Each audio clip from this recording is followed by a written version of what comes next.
Video presentation is on the Great Compromise and the Three-Fifths Compromise by Stacia and Morgan.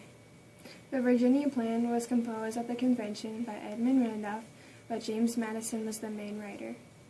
The Virginia Plan called for a strong three-branch government with a powerful two-house legislature, a chief executive, and a court system.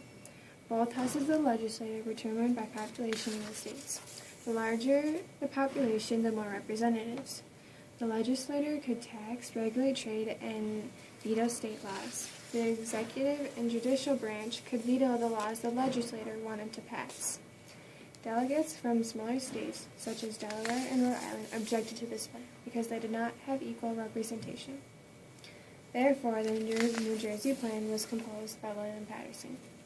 The New Jersey Plan had a stronger government than the Articles of Confederation, but weaker than the Virginia Plan. This plan included a one-house legislature, an executive branch, and a court system.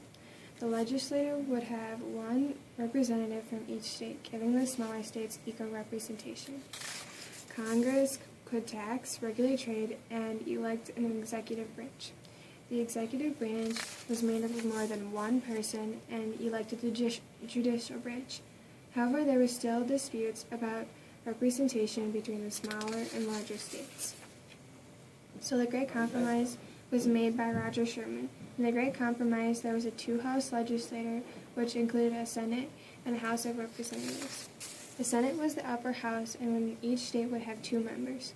The House of Representatives was the lower part, and the number of representatives was based on the population of each state. The Three-Fifths Compromise. The North and the South were arguing whether to count slaves in the population for the House of Representatives or not. The northern states did not want to count slaves in the population because they already had a large population without having to count them. They thought the South would unfairly get more representation. The South wanted to count slaves because they were not a largely populated area, and if they counted slaves, they would have more representation. But if they would have a larger state, they would be taxed more. To put this dispute to rest, Congress made up the Three-Fifths Compromise.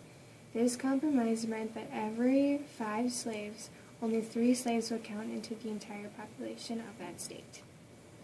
That is the end of the Great Compromise and the Three-Fifths Compromise.